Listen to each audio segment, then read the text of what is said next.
Damos paso entonces a la primera exposición por parte del doctor Paul Sumar. Adelante, doctor.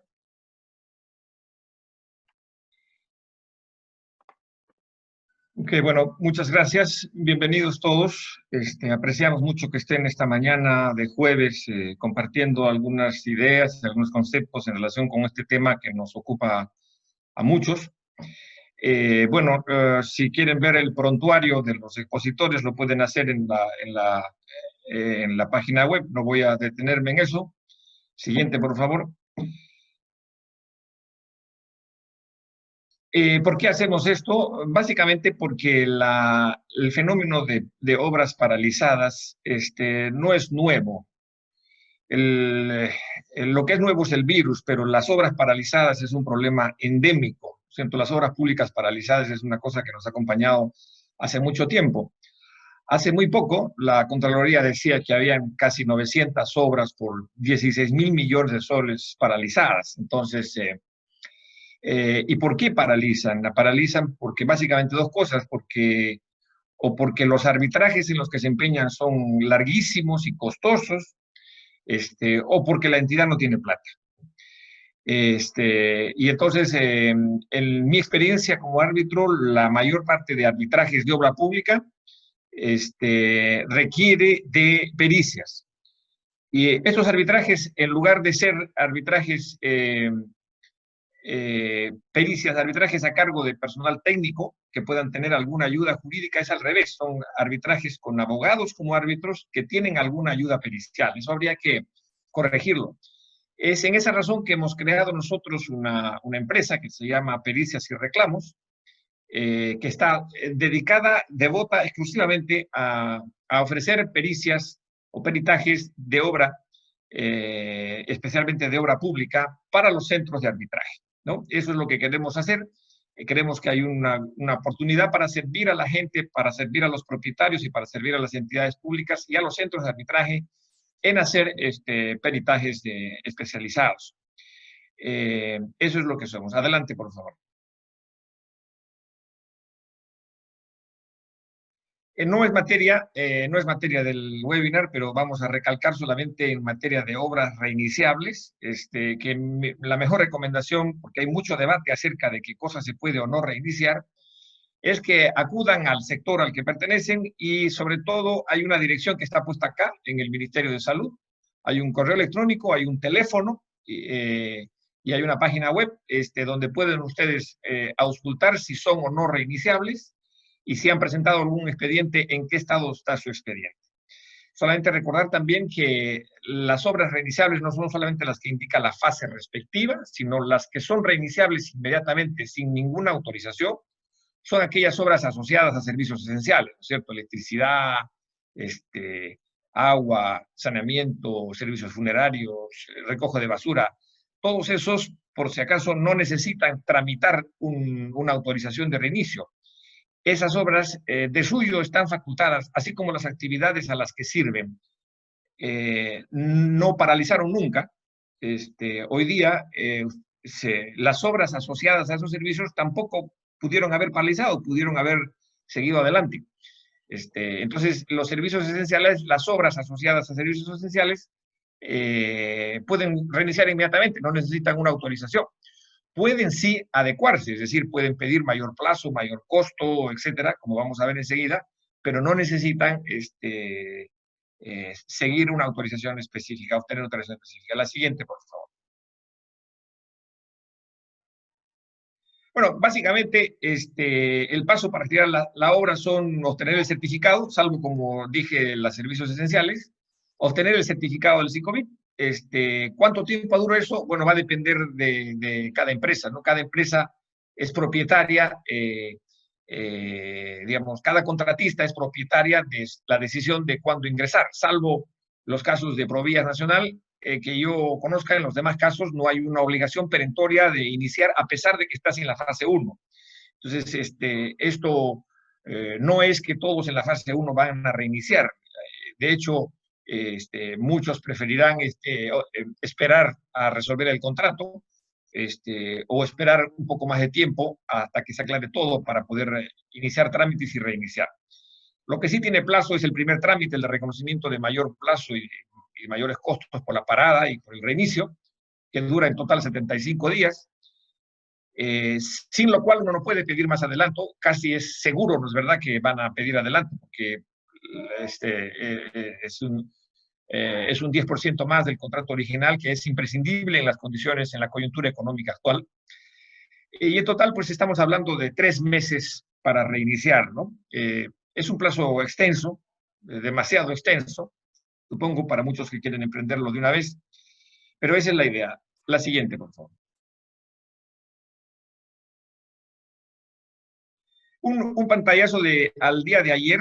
La estadística es que, de acuerdo a este sistema, el Sicovid, habían 32.000 empresas peruanas que estaban habilitadas para empezar el reinicio de los diferentes sectores. De esas 32.000 empresas, registra este sistema que 15.000 ya han presentado sus planes de prevención del COVID, 15.000, o sea, la mitad, y de esas casi el 90% ya está autorizada, ¿no es cierto? Abajo tienen por sector al que pertenece la obra. Lógicamente produce, no solamente, acá no hay solamente obras, sino también hay servicios, todo tipo de actividades, ¿no? Obras del MTC en el MTC sí, básicamente son obras públicas y privadas, dice 3.500 ya autorizadas, es un número importante que va creciendo. El hecho de que hayan presentado los expedientes no significa que vayan a reiniciar pronto, lamentablemente. La siguiente, por favor. Aquí doy paso a mi colega, al ingeniero Javier Pérez.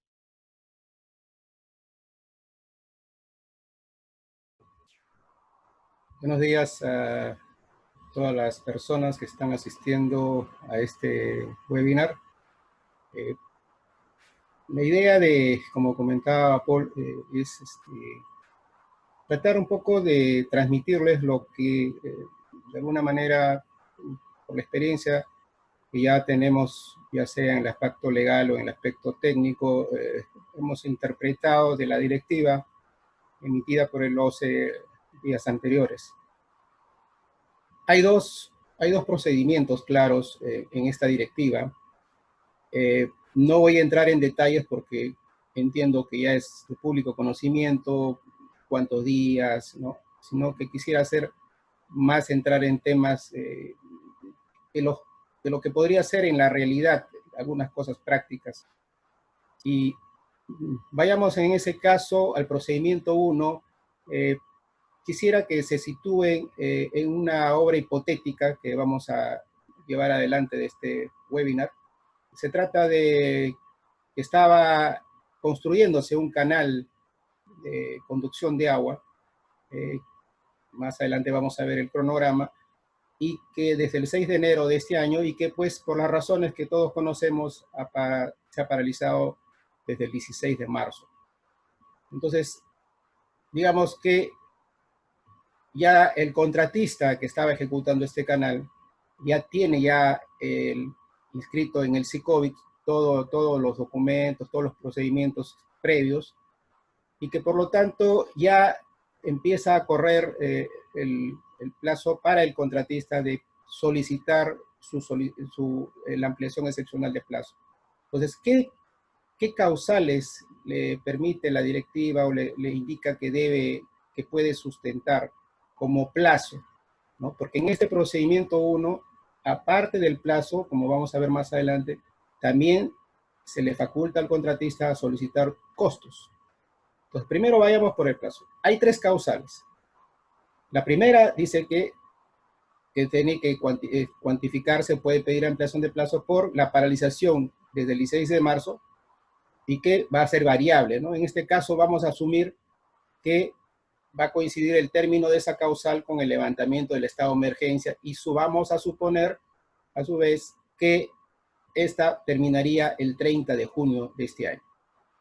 La segunda causal va a ser el plazo que va a requerir para removilizar su personal y su equipo y así hacer también los trabajos de adecuaciones y adaptaciones de diversos ambientes de trabajo que tenía en ese momento en la obra cuando fue paralizada.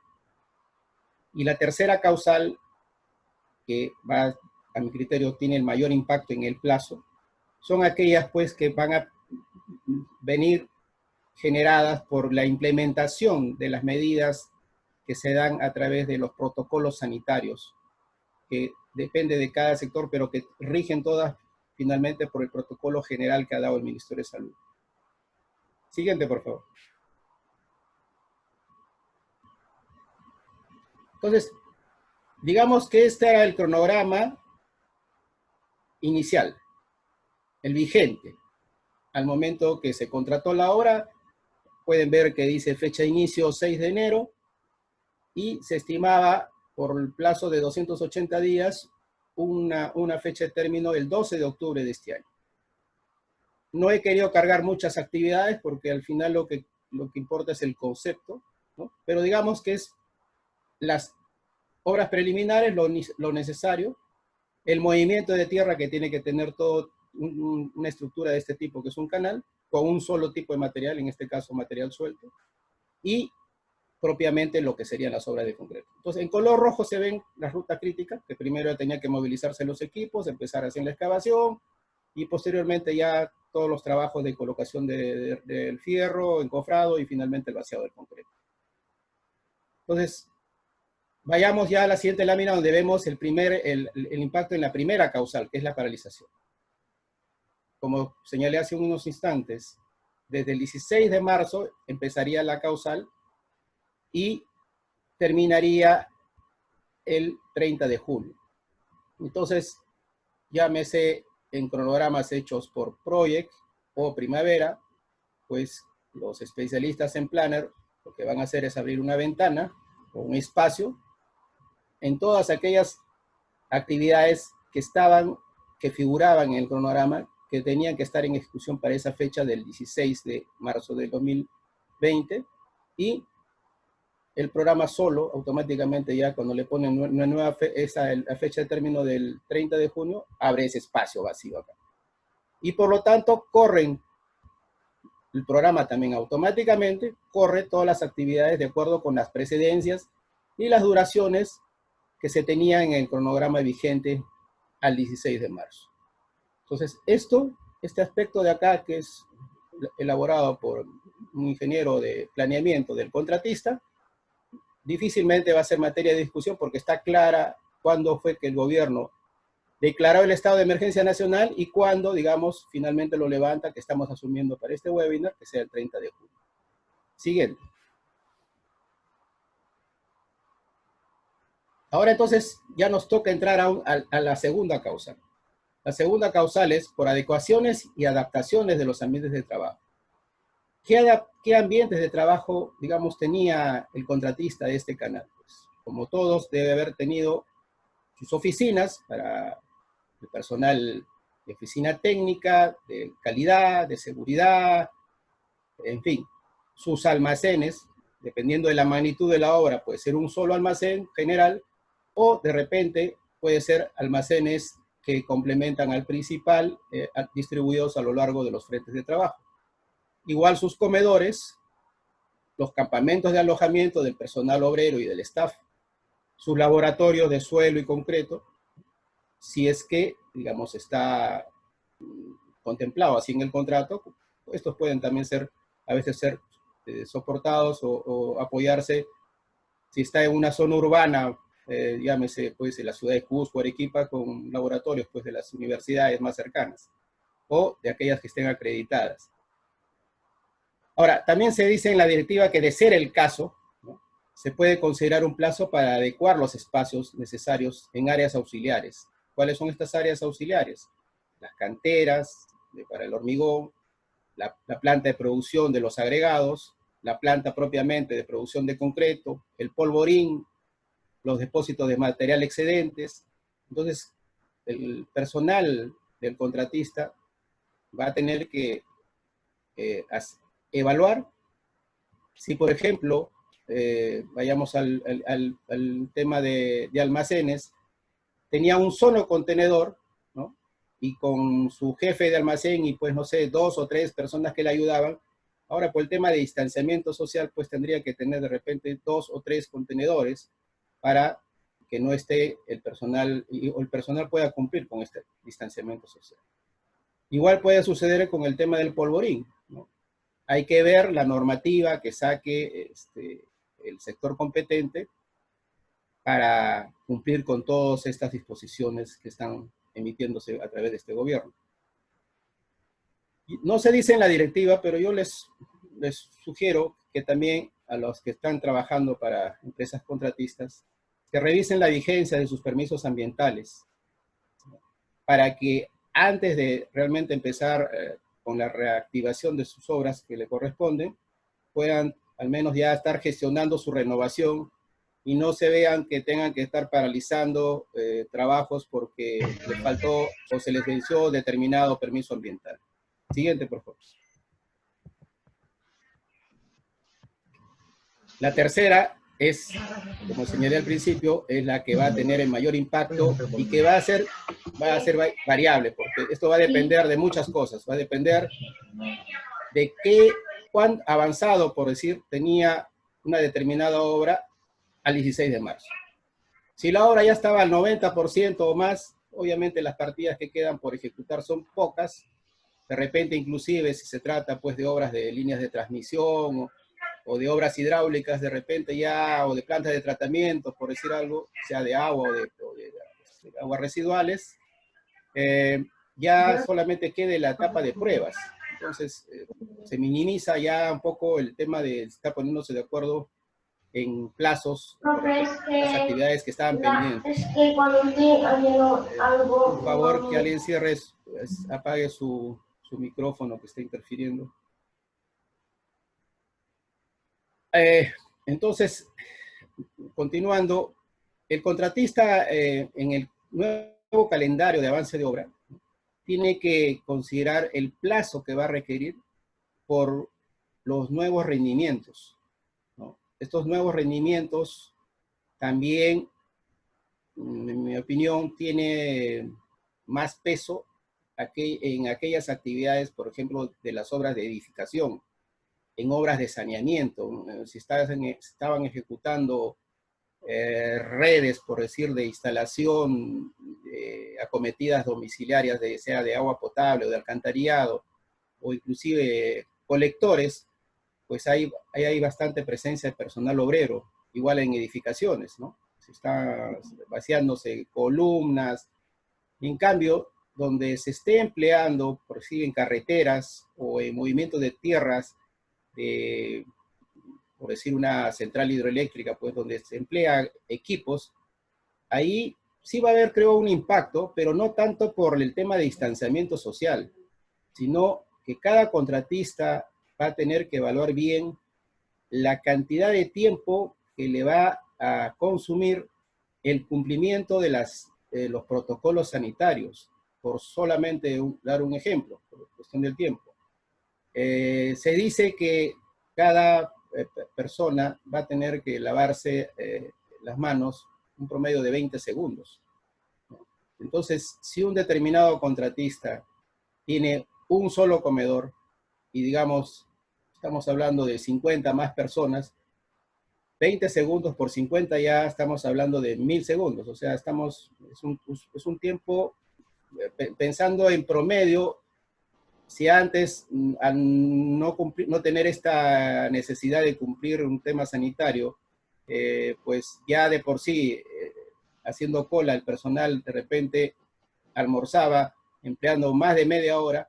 Con esto es probable, con este cumplimiento de protocolos actuales, probablemente tenga que excederse más de la hora, el solamente hacer la cola para el lavado, cola para ingresar al comedor, para recibir su vianda, en fin, sentarse cumpliendo el distanciamiento de 1 metro o 1,5 metros, porque ahí hay discrepancias.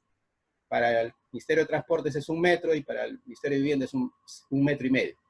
Entonces, todo eso, obviamente, varios dirán, ya, pues entonces si ese es el tema, pues pongamos más sitios para que pueda lavarse y tener menos, sí, pero eso tiene un costo. Igual, los comedores, normalmente pues antes de este tema del COVID, el personal obrero y el mismo staff nos sentábamos uno al costado del otro. Ahora, y por lo tanto había pues, no sé, 80 personas en un determinado comedor.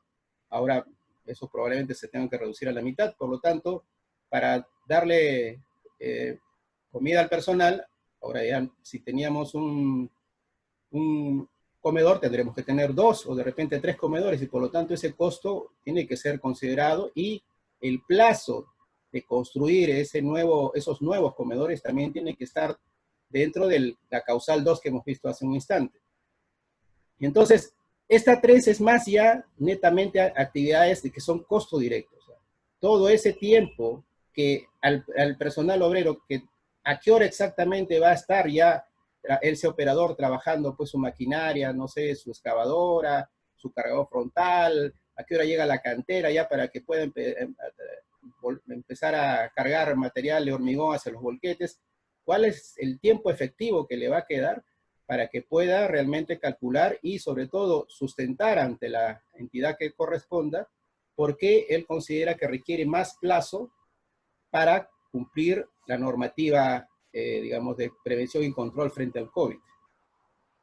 Siguiente, por favor. Ahora, ya hemos visto el tema entonces de plazo del procedimiento 1. Ahora vayamos a los temas de costos. ¿Qué nos dice la directiva respecto a los costos directos y gastos generales variables por la ampliación excepcional del plazo? Ese término excepcional es importante considerarlo en todas las comunicaciones que se refieran a este procedimiento 1. Entonces, los costos directos van a ser aquellos que tengan que ver justamente con las causales que hemos visto, ¿no? Y los gastos generales variables, ambos, mejor dicho, están relacionados a este tema de paralización. Entonces, a ver, digamos un ejemplo, ¿no? El contratista tuvo que, por razones pues de jerarquía, tuvo que mantener todo este plazo al residente de obra.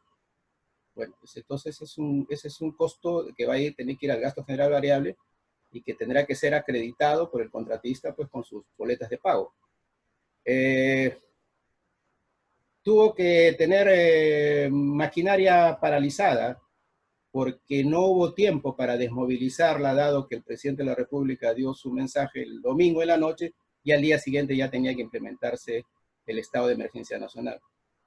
Pues acá es un tema que las entidades, o los funcionarios de las entidades y los contratistas van a tener que ponerse de acuerdo y sobre todo revisar minuciosamente el sustento, porque primero tiene que ser aquellos equipos que estaban pues relacionados a la ejecución de ese momento de la obra, ¿no? No se debería considerar, por decir, pues si había equipos inoperativos, ¿no? Y que por alguna razón pues el contratista no los desmovilizó. Esos no deberían entrar en el reconocimiento de costos directos, ¿no? E igual, posiblemente porque la medida fue dada el 15 en la noche, como digo, de marzo, el contratista pueda demostrar que ha pagado todo el mes completo al personal obrero, ¿no? O a sus ingenieros, ¿no? Entonces, si es personal obrero, tendría que ser costo directo. Y si es al personal de staff, pues eso está en gastos generales. Entonces, todo tiene que ser debidamente acreditado y sustentado señalándole a la entidad a cuál concepto quiere que se le reconozca, costo directo o gastos generales variables, ¿no?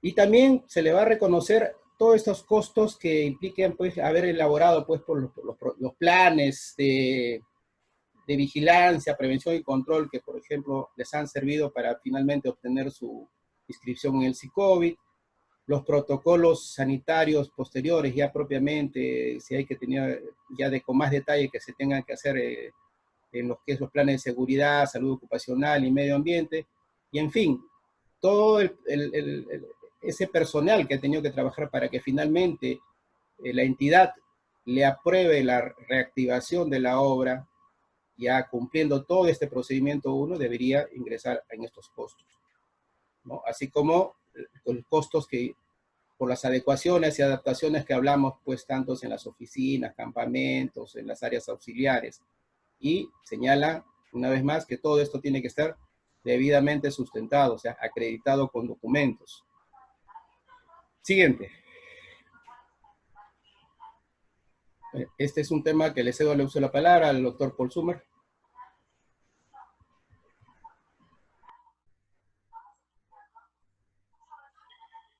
Gracias, Javier. Bueno, este tema del tratamiento de adelantos es muy sencillo, está expresado en esta lámina.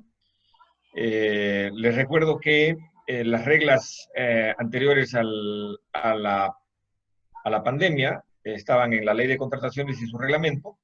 Básicamente eran tres reglas, ¿no es verdad? El monto de los adelantos, que podían ser directos hasta el 10%, para materiales o insumos hasta el 20%. Hoy eso se ha subido en 10 puntos porcentuales, 5 por adelanto directo y 5 por materiales o insumos. El importante es que tienen que presentar los nuevos calendarios para adelantos. Y eso tiene que ser congruente con la aprobación expresa o tácita de los mayores plazos que ha explicado Javier, ¿no? Tiene que haber una congruencia entre una y otra cosa. Obviamente se mantiene la obligación de presentar una fianza adicional por los montos adicionales, pero este procedimiento para pedir más adelanto es posterior, ¿cierto? Es posterior al procedimiento que ha explicado Javier. Evidentemente todos los van a pedir en las circunstancias actuales. Nadie va, yo creo que muy pocos van a dejar de pedir este adelanto, ¿no? No sé cuál es la lámina siguiente.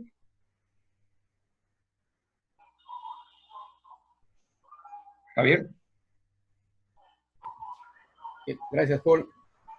Entonces, ya habiendo ya contado con la aprobación de la entidad a la ampliación excepcional de plazo, ya el contratista puede iniciar todo lo que corresponde al procedimiento 2, que es ya obtener la aprobación a los mayores costos directos y gastos generales que consideren necesario. Va a implicar la implementación de las medidas sanitarias por el tema de prevención y control contra el COVID.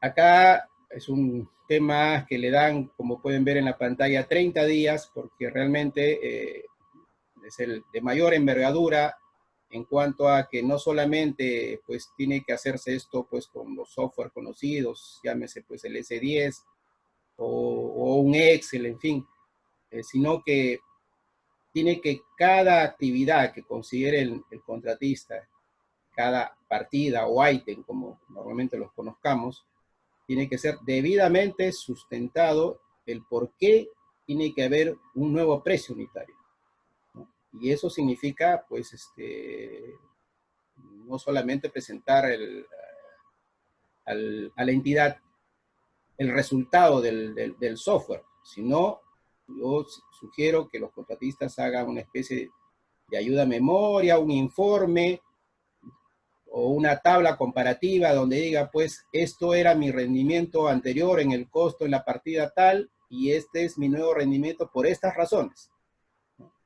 Entonces, todo lo que sea facilitar la revisión y aprobación o las observaciones que correspondan según los funcionarios de la entidad, que ambas partes concluyan satisfactoriamente, y eso significa para mí, pues, reducir al mínimo las discrepancias que tengan que ser finalmente resueltas bajo el mecanismo de resolución de controversias que tenga cada contrato. Entonces, en esta cuantificación de costos también tiene que verse el tema de, por decir, de aquellos materiales que por el extenso plazo de la paralización ya su vigencia de uso haya caducado. Y doy un ejemplo, el cemento. Si había cemento que llegó pues el día 12 o 13 de marzo y por la paralización que va al 30 de junio ya serían 107 días, ya su fecha de uso o ya caducó para que pueda ser usado. Entonces ese costo va a tener que ser trasladado, ¿no? A la entidad. Y así, pues, todo aquello que sea necesario para dar, por ejemplo, mantenimiento. Si ya una carretera ya está con un avance considerable y solamente le quede, por decir algo, como señalización y a otras partidas ya de poco plazo y de costo, pues hay que considerar acá la cuantificación de lo que le corresponda ya al contratista, hacer un mantenimiento hasta que finalmente esa obra sea recepcionada por la entidad. Bueno, por mi parte, más bien, yo quisiera ya entrar al tema de las preguntas que los participantes crean necesarias, algo que no se haya entendido, aportes, bienvenidos. Augusto tiene una pregunta. Muy buenos días. La normativa expuesta está orientada principalmente a obras. ¿Sería posible que nos exponga cuál sería el tratamiento en el caso de la reanudación de un proyecto que consiste en la elaboración de un expediente técnico, ingeniero? Bien, como dice la directiva, es más para contratos de ejecución de obra y supervisiones, ¿no? No, por ejemplo, no ingresé al tema de supervisiones porque, según la directiva, primero tiene que aprobarse ya la ampliación de plazo y después viene todo un procedimiento para el supervisor, y que igual puede solicitar cuantificarse sus costos directos, sus gastos generales, y estos pues ser revisados y aprobados por la entidad. En el caso que está señalando el participante, si algún proyecto estaba en elaboración, no le faculta esta directiva a solicitar. Por lo tanto, tendría que ceñirse a la normativa que estaba vigente a la fecha. O sea, lo que pasa es que a raíz de que el gobierno dio disposiciones para que las empresas pudieran a su vez trabajar con personal en forma remota, podría la entidad decir pues que los ingenieros especialistas que estaban a cargo de la elaboración de un determinado expediente han podido coordinar, tal vez no con la facilidad que da pues de estar todos en una oficina, como era usual antes de esta paralización o de este estado de emergencia, pero sí se puede ir avanzando. O sea, muchos consultores hemos tenido que readecuar nuestra forma de trabajo y vamos avanzando en forma remota y tenemos conferencias o videoconferencias con nuestros clientes para que justamente puedan explicarnos, digamos, sus comentarios, sus observaciones a los entregables que se han podido ir avanzando. En todo caso, es de esperarse que de repente más adelante la directiva saquen una nueva directiva del OCE que pueda ser dirigida para estos temas de proyectos que estaban en elaboración y que también consideren que ha habido un impacto en su plazo y en su costo. Por otro lado, Ángela Chaparro nos pregunta, ¿el contratista puede plantear otras ampliaciones de plazo relacionadas con el reinicio de obra? Ejemplo, por la demora de la entidad en el pago de los costos mayores de obra, y de ser posible, ¿bajo qué régimen debe ser resuelta? ¿Utilizando los plazos del régimen general de contrataciones y su reglamento o el del decreto legislativo 1486? Doctor Paul. Sí, yo entiendo que el decreto legislativo que estamos comentando está acotado a obra pública. Y las causales que activan los procedimientos son las que señala el decreto legislativo y la directiva de OCE. Si es que concurren en una obra otros problemas, digamos, concurren en el tiempo otros problemas, digamos, causas anteriores que no habían sido resueltas en materia de pago de mayores costos de obra, tienen que ser resueltas bajo el régimen general aplicable. Llámese la ley de contratación del Estado o llámese el decreto legislativo 1486. Desgraciadamente, no parece haber un vínculo entre el procedimiento especial, los procedimientos especiales que estamos viendo y el régimen general.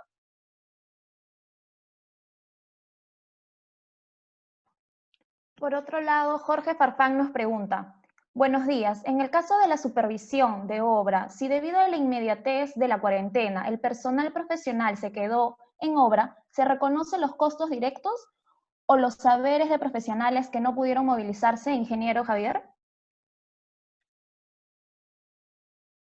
Bien, sí, yo creo que debería reconocerse porque, pues, como señalé en la exposición, todos sabemos, fue muy pronto, ¿no? O sea, no hubo mucho tiempo para que, pues, las empresas contratistas o los supervisores pudieran desplazarse a su personal. De repente, pues, aquellas que han tenido, que estén en zonas urbanas o en todo caso con facilidades de conexión y que hayan podido tener, haber visto al presidente dar el mensaje, de alguna manera han actuado lo más rápido posible. Pero hay algunas obras pues que están en zona rural y yo personalmente tengo un amigo que me llamó después de 20 días y me dijo, ingeniero, sigo acá. Ya no puedo salir, o sea, estamos acá varias personas.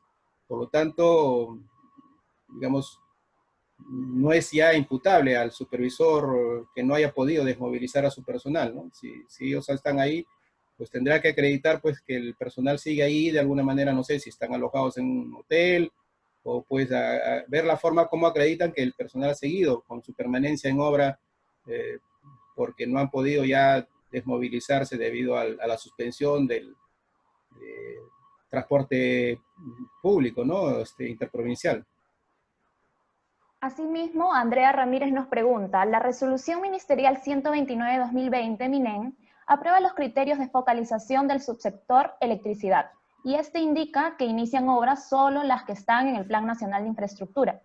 Sin embargo, el doctor Paul comentó que todas las obras que son de servicios públicos ya pueden comenzar. ¿En qué normativa se encuentra esta disposición, doctor Paul? Sí, cómo no. Interesante su consulta. Miren, el día 16 en la noche, domingo, salió el decreto supremo, principal, vamos a decir.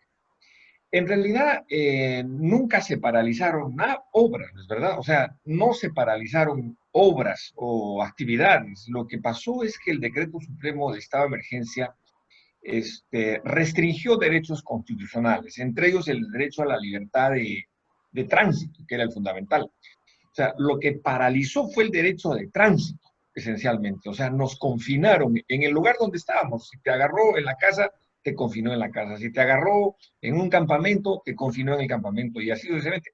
Después se aflojó, ¿no es verdad?, para que cada uno pudiera regresar a sus hogares. Pero eh, el mismo decreto que restringe la libertad de tránsito, es decir, que nos confina a donde estábamos, tiene una excepción. Y la excepción es que una cantidad de servicios considerados como servicios esenciales. Repito, la luz, el agua, el desagüe, los servicios funerarios, hay una lista ahí en ese decreto del 16 de marzo. Esas actividades nunca fueron paralizadas. Es más, al contrario, el decreto suponía una garantía. El decreto garantizaba a los ciudadanos que esas actividades debían mantenerse y que la orden a los titulares de estas actividades esenciales era que debían mantener los servicios, pero debían restringir el personal y las actividades a lo necesario para continuar con los servicios. Muy bien. Esa excepción se ha mantenido invariable hasta el día de hoy, ¿no es verdad? Pero vamos a ver, el servicio eléctrico, por decir uno, ustedes pueden imaginar algún ejemplo de agua o de saneamiento o de cualquier otro. Voy a quedarme en el sector eléctrico, que es de lo que conozco.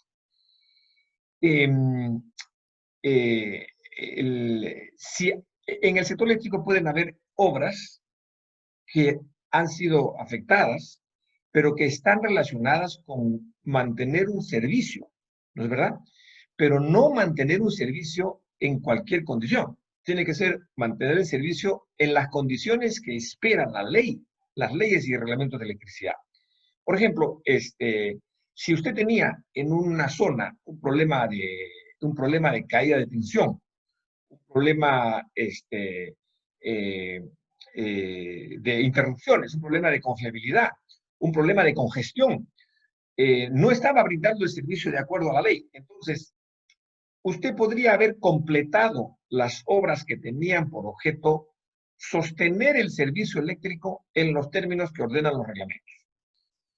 De esa manera, si del catálogo de obras suspendidas ustedes encuentran que hay obras que cumplen con la excepción, es decir, que cumplen directa o indirectamente con la obligación, la garantía de mantener los servicios esenciales en condiciones apropiadas, entonces esa obra no solo pudo no paralizarse, sino que si lo hizo, podría reiniciar sin ninguna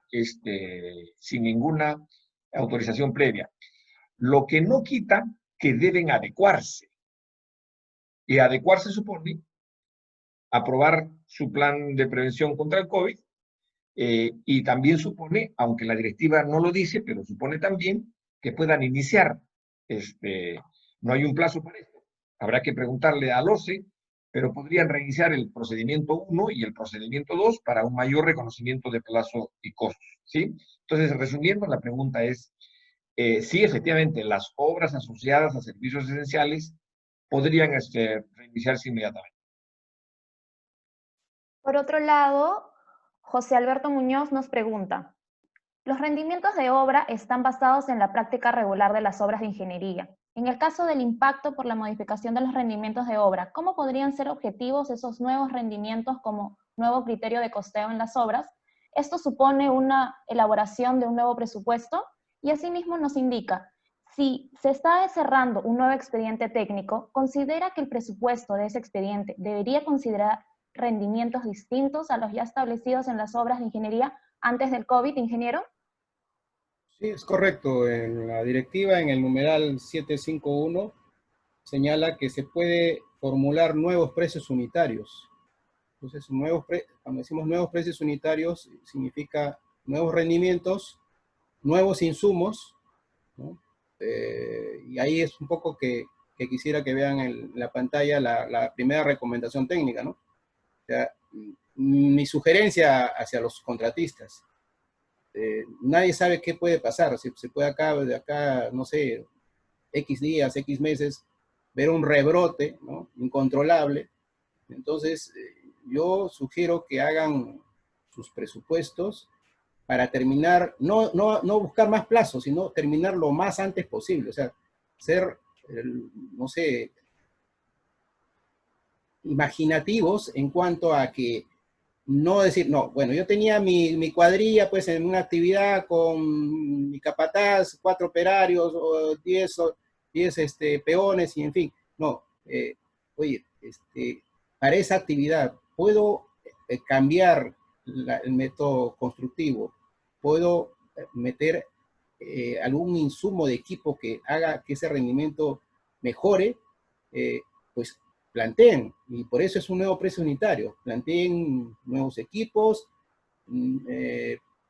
mayor cantidad de personal si es que creen que eso va a contribuir, o como les señalo en la recomendación, se puede, por el tipo de obra, hacer un turnos extendidos, doble turno.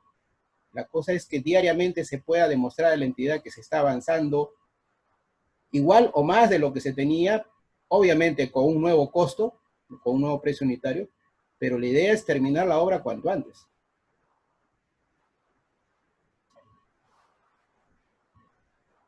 Bueno, y finalmente, la última pregunta.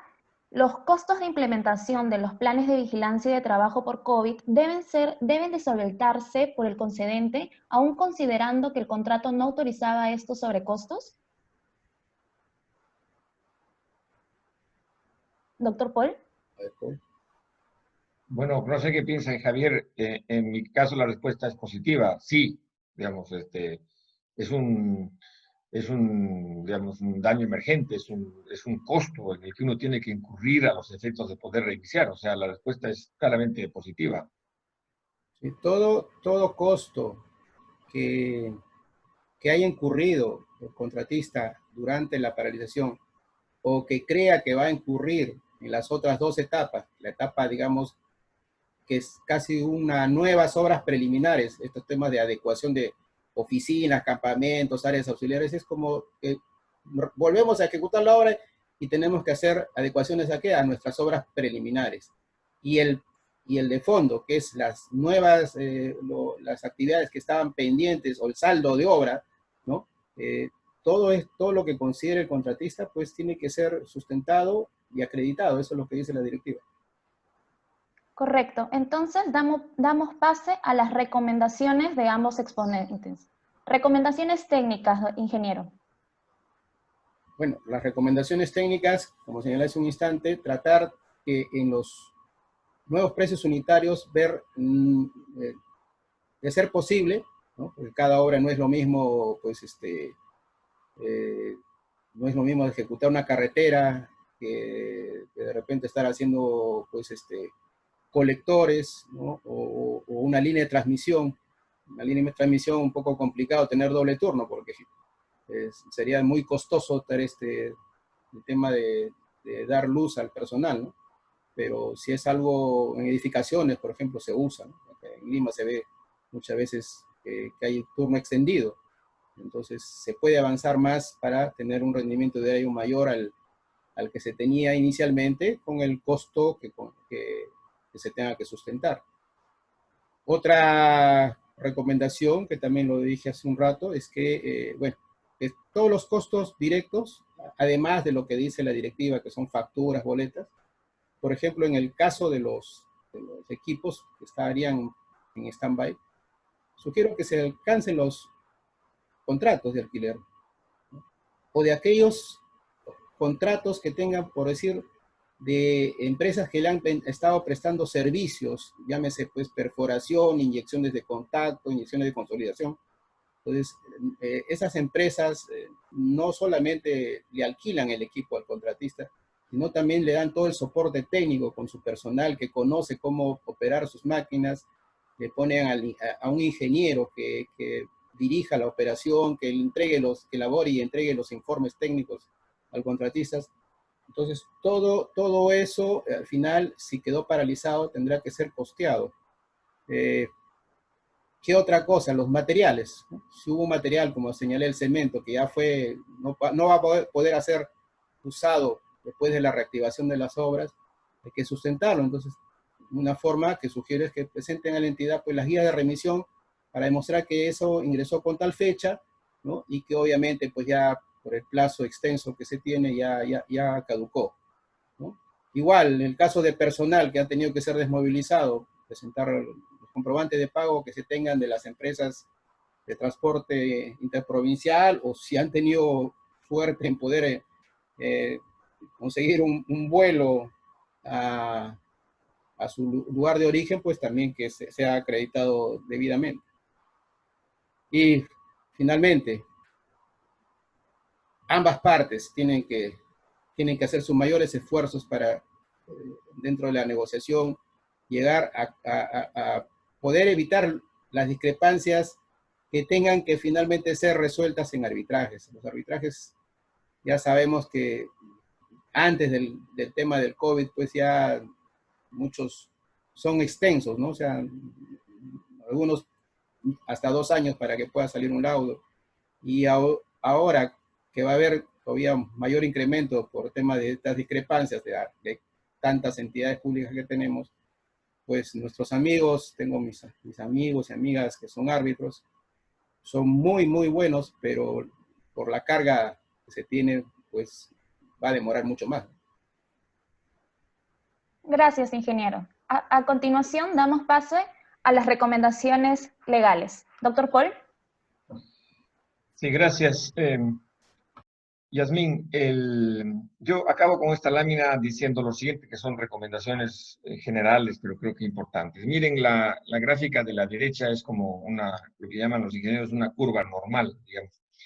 La cantidad de expedientes que van a ingresar, por ejemplo, para el procedimiento 1 y luego para el procedimiento 2 y para adelantos, etcétera, va a tener esta forma. En este momento ya algunos ministerios han empezado a recibir expedientes, ¿no?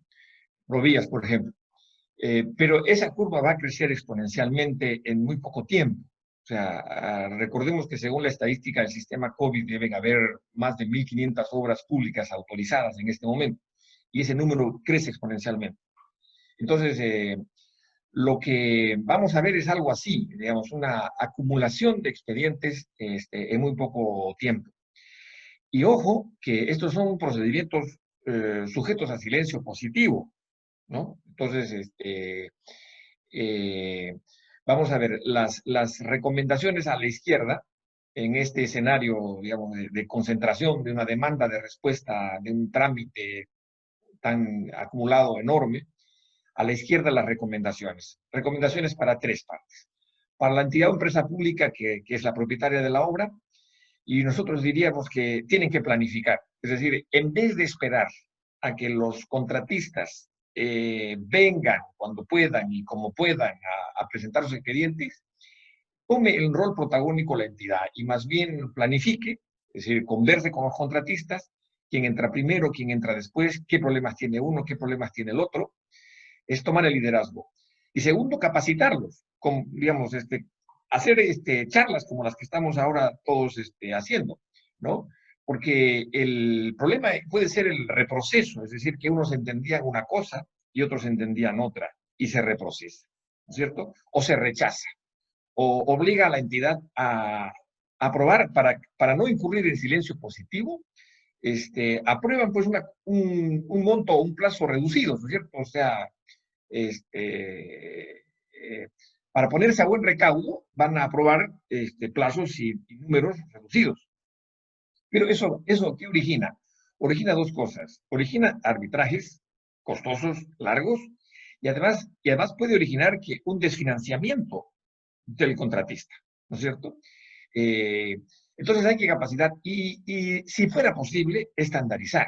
Es decir, las entidades y las empresas públicas pueden alcanzar proformas de solicitudes, con casilleros, con divisiones, con formatos, con modelos, con explicaciones, para que los contratistas llenen. Es decir, un contratista que tiene una obra enorme pues, y que tiene un departamento de management de obras, seguramente que lo puede hacer muy bien, pero no es el caso de la mayoría de contratistas, ¿no es verdad? Entonces, esa es la recomendación, que salgan a la cancha no los contratistas, sino primero las entidades para tratar de administrar esto, porque de otra manera va a ser y tienen que tener los recursos suficientes para atender la necesidad. Es decir, claro, si estamos hablando de Provías Nacional, seguramente tiene todo un piso de ingenieros especialistas que administran las obras, pero hay otras entidades o empresas que no, que tienen departamentos de obras, de manejo de obras pequeños, o es una persona, o no lo tienen, pueden atender rápidamente dentro de los plazos tan cortos estas evaluaciones. Tienen que tomar servicios externos para que los ayuden a emitir opiniones, de manera que después la Contraloría no ande fastidiando por 2 centímetros cuadrados. Entonces, eso hay que ver y hay que planificar. La recomendación a los contratistas es probar. Creo que el secreto, la diferencia entre un buen y mal expediente está en la prueba, porque no es como en las ofertas en donde yo pongo una suma alzada y unos precios unitarios y bueno, ahí está. No, acá no, acá es al revés. La regla es, si no lo pruebas, no te lo apruebo, ¿sí? Y ojo que en materia de pruebas no solamente es facturas y boletas, ¿no es cierto? O planillas electrónicas de pago. No, dice otro documento. Como no somos la SUNAT, digamos, las entidades no son la SUNAT, no tienen que ver el cumplimiento de obligaciones tributarias, sino tienen que ver la razonabilidad de la prueba. Por lo tanto, pueden, creo, en mi opinión, admitirse declaraciones juradas, pueden admitirse estos documentos que llamamos reconocimiento de obligaciones, si no ha habido un desembolso, etc. Y para el gobierno, si es que hay alguno que pueda tener alguna influencia o mandar alguna idea a las altas esferas, yo diría que casi todo se va a ir a arbitraje, ¿sí? O sea, desgraciadamente, no creo que sea mayoritario los casos en donde efectivamente se apruebe en los términos del contratista o se apruebe por silencio positivo. Yo estoy sospechando que se va a ir a arbitraje. Entonces, pero eso genera un embudo tremendo y va a afectar las obras, va a afectar la liquidez de las obras. Por lo tanto, así como han sacado un decreto legislativo para procedimientos rápidos de autorización, yo creo que deberían sacar un procedimiento rápido para resolver las controversias. Y mi recomendación es que se enfoquen en sustituir los arbitrajes por peritajes.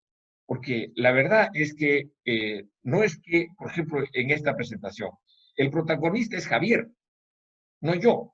Yo soy un complemento de Javier.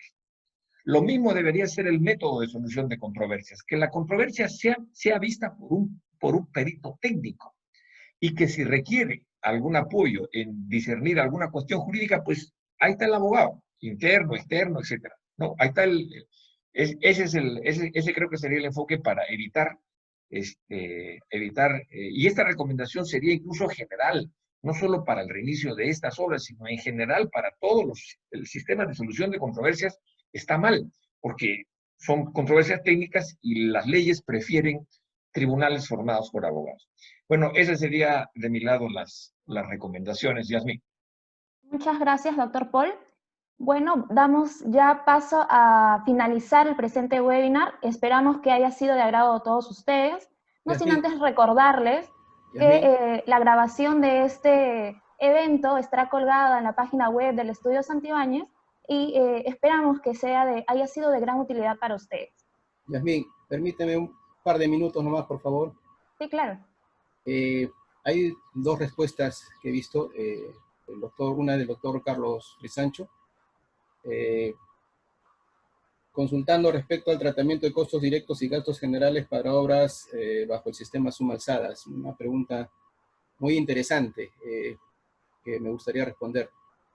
Las obras a suma alzada, pues sabemos, ahí los metrados y los precios unitarios son referenciales. O sea, al contratista, ¿qué le da la entidad? La entidad le da planos, especificaciones técnicas, y el contratista tiene que evaluar y presentar su oferta, digamos, no por partida, es un todo. Entonces, ahora, estas obras bajo ese sistema, que normalmente se usa en edificaciones, yo hablo pues de colegios, hospitales, y es correcto, ¿por qué? Porque la Ley General de Contrataciones y su reglamento señala claramente que cuando todo está debidamente, digamos, claro desde el punto de vista técnico, pues, ¿tengo los planos completos? Sí. ¿Tengo las especificaciones técnicas completas? Sí. Entonces, hago mis precios unitarios internamente y hago pues mis factores, evalúo mis riesgos y al final yo doy una cifra, porque por mi experiencia de haber ejecutado ya antes colegios y hospitales, pues sé más o menos en qué orden está el costo de estas infraestructuras, ¿no? Ahora, se paralizó, entonces queda un saldo por ejecutar, o sea, no es que quede tantos metros cuadrados porque no se paga por eso, sino se paga por un monto. Entonces, cuando se valoriza, dice, ¿qué avance tiene la obra que estaba sumalzada? Pues el colegio estaba al 45%, queda entonces un 55% por ejecutar. Pues la directiva para estos casos no está muy explayada, pero en el numeral 751 habla de que se puedan emplear otros mecanismos que sean pertinentes.